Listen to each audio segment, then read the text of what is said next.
This is the Prolycht Orion 675 FS light. This is a CineD Gear News video, supported by B&H and CVP. Welcome everybody, I'm Nino, this is CineD from NAB 2022. I'm here at the Prolycht stand with Mitch. Mitch, how are you? Very well, Nino. How you doing? Very well indeed. It's been a long day, but we have something interesting here to talk to you about. This is the new Prolycht Orion 675 FS. Quite a large LED fixture, I would say. What can you tell me about it? It is the largest, the most powerful color tunable light in the industry, in the world, frankly. There's no one else is doing this stuff.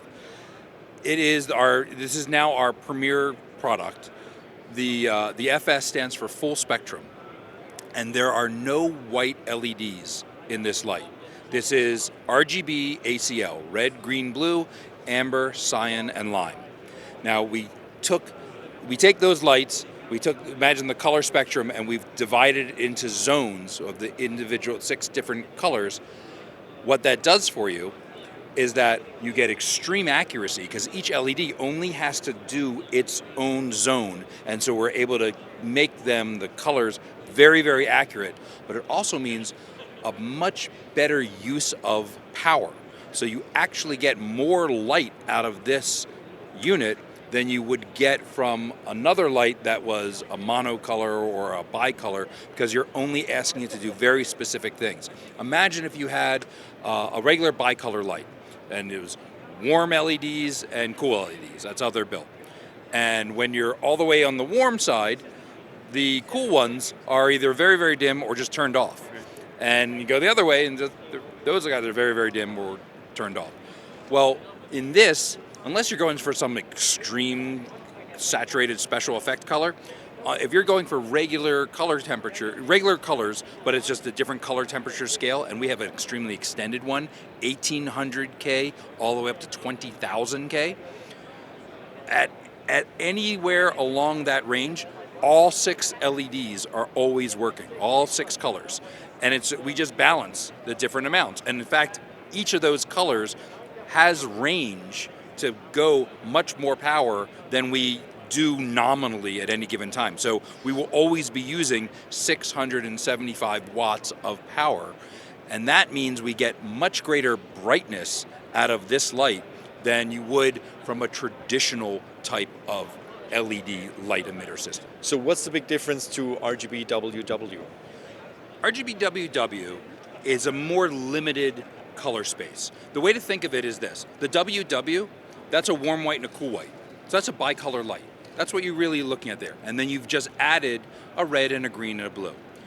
And a lot of the time, if you're just doing normal color temperature type work, you're not really using the red, green, and blue emitters on it, or you're using them just a little bit to sort of fill in, and they're not doing a lot. You're just using a bicolor light at that point. So it's a bicolor light with some other colors to it. But it also means that when you want to get to certain colors and you want to get really saturated, that triangle of red, green, and blue, it's relatively narrow. If you look at a color spectrum chart that sort of looks like a kind of weird lima bean kind of shape thing, that is going to give you a great range of color that's possible, and the deep saturations, you go out to the edges. Well, that little triangle is missing whole swaths of color. So if you wanted to get to like certain shades of amber, or if you want to get to various shades of green, or especially if you want to get to like the cyan colors, you just can't get there with a light like that. Certainly not in any kind of saturated tone. And if you want to get rich colors, and then you're like, all right, I can use my red, green, and blue to get some rich color, but then it's like, you know what, I can't shine that on skin tone. It's missing parts of the spectrum. How do I fill back in that spectrum? They're like, oh, we'll just use these white LEDs to fill back in the spectrum. Well, guess what? You're filling in all the spectrum. It's everything, because it's a white LED, and that takes your color saturation and it drops it down. It just blanches it out to white. So that's nothing against that light, other than it's just limited in what it does. Whereas we, using no white LEDs and having these 6 very saturated colors that are all the way out in this wide range in the color spectrum, we can get anywhere in between. We can dance around inside there and get really rich, accurate colors that are still pleasing on skin tone, and we can get the whites if we want just by mixing them. So we have sort of the best of both worlds. You already mentioned the output, that it's consistent also, I mean, in terms of wattage that it uses. But let's talk about the output. Like, how does this compare to a traditional light? If I were with somebody who, knows his Sure. HMIs, how does it compare? Okay, so first off, just for the efficiency of this, people who are familiar with an LED, that's say like a 600 watt LED daylight light, that's a light that's got nothing but daylight emitters in it. I can take this light and tune it to 5600 degrees. I'm actually a little brighter. And that's just because of the efficiency of the design. But then if you take to more traditional types of technology, set to 5600 degrees, this is significantly brighter than, say, a 1200 watt HMI. Set to 3200 degrees, if we put a Fresnel on the front, and we actually have a Fresnel, we're not showing it quite yet because it's still a little prototypey, and just we want to finish it more before we actually put it on for the public to see.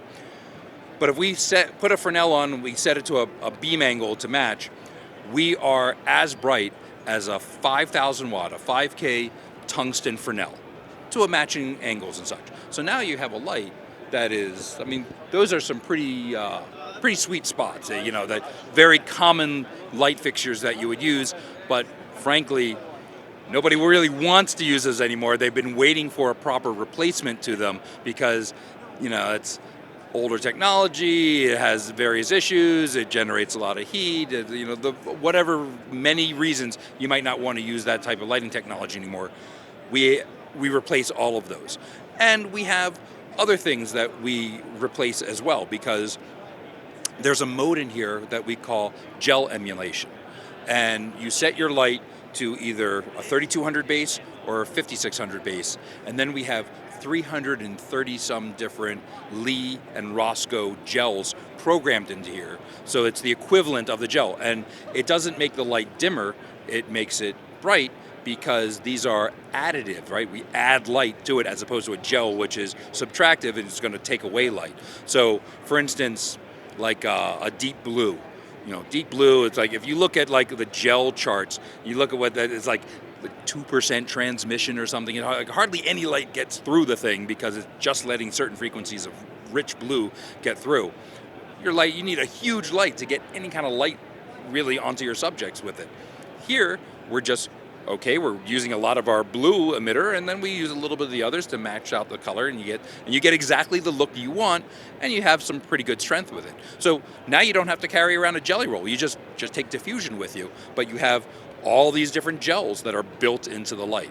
We have other things that are built into the light. We have like an HSI mode, which is hue and saturation. You can get to any color in the rainbow. It looks like a little Photoshop wheel. You just dial in wherever you want and how saturated you want it to be. We have XY mode, so you can actually pick the coordinates in color space of what a specific color is, and you can match your different lights. You can match it to other brands, assuming they are doing XY accurately. You can match them out and you get exactly the look that you want. So, you shoot it on day 1 and day 27, you want to get the same exact color. Boom, you just set it, you got it. We also have some effects mode, so we can replicate different types of other lights. So like if you want a sodium vapor look or a fluorescent, you go into a store or some space that has all these fluorescent lights you can't turn off. Well, I have 2 ways that I can match that. I can just set this to one of my fluorescent settings and see what matches best. I can always just dial it in myself too. Or I have a little app, a free phone app that connects with this, and one of the nifty things with it is because the phone has a camera, I just use a color picker. I point at the light and click, and I grabbed it instantly, the light matches it. I also have another effects mode, which, it's one of these things where sometimes you use it, and people are like, I'm never going to use these things, like a police car, flashing lights, or a TV effect, or a club, and we can program different colors and stuff. People are like, I don't know if I'm ever going to use that. But then the day comes where they need it, and it's like it's a total lifesaver. So it's there. We put in like 20 different things, and you can a bunch of programmable controls on it and stuff. Lots of neat things. And then a last way of controlling these different colors was what I thought would be a weird engineering thing, but it actually turned out to be something really, really useful, where we have individual color control, and it's little bar graphs for red, green, blue, amber, cyan, and lime. And it's like, all right, well, why would you want to control it that way? I realized it's just like a camera matrix where you're going to go and paint a camera. Well, the thing is, paint the light. Get the light the way you want it first, and then the camera doesn't have to like struggle, and you'll build up noise for pumping up this part or the other. Or sometimes if you are in one of these situations where they have a hyper blue light that's shining on things and it oversaturates the blue channel, and then you get like weird solarization effects on people. Let's not have that happen, because the camera can't even compensate at that point. It's too far gone. Let's make the light look exactly the way you want it right at the beginning, and you can paint it just like you would paint a camera. So you have all these different controls. There's also a nifty function that we have built into that phone app that I was talking about, where instead of doing just a color picker to grab one color, your phone is like a video recorder. Think of this as a single pixel light, like a single pixel video monitor, if you will. And so I can record up to 10 minutes of video, and I can point at something and say, all right, well, point at something red for 30 seconds, and something blue for 10 seconds, and something yellow for however long. And then I play it back, and it's going to play it back exactly the same way for up to 10 minutes, and I can loop it and stuff. All right, maybe I'm doing a car process shot. I have the vehicle and people sitting inside the car, and you have a LED screen behind them as their backdrop and stuff.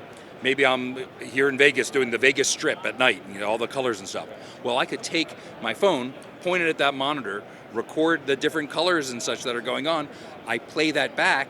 Now this is interactive lighting on my subjects in the car, and it matches that background that I have playing in the shot, and I have interactive lighting. So these are just different ways that we can control our lights, and that actually works with all our lights, but it works with this light very well. We can use multiple lights and connect them together and stuff. This light is about 21 pounds. It's still a portable scale and size of a light fixture.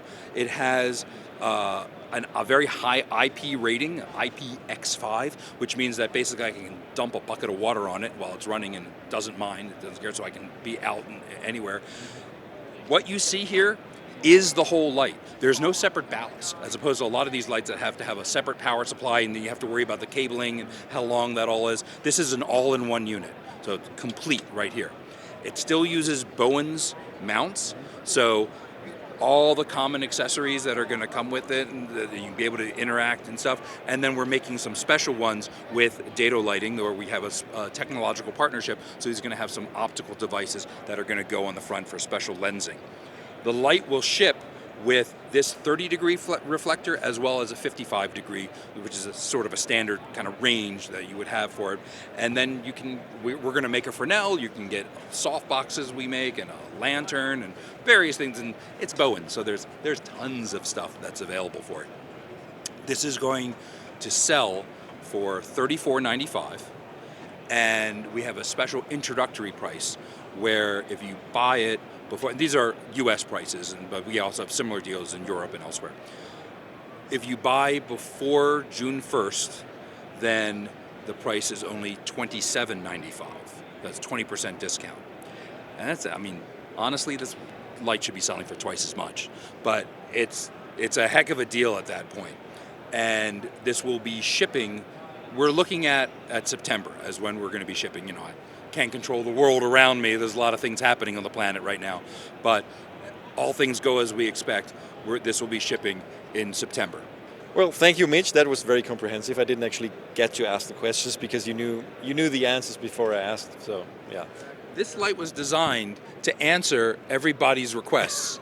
That's how we came up with what we wanted. You were designed to answer all my questions, so I try to do. I try to know what you might want to say, but this was really designed to be able to be the answer to what everyone wanted. We asked all before it. That's why I knew what you might want to ask, because we've asked the questions many, many times ourselves. Good point. Well, thank you so much, and thank you. See you soon. I'm looking forward to trying this out, and thanks everybody for watching. Stay tuned to CineD for a lot more from NAB 2022, and please don't forget to subscribe to our YouTube channel.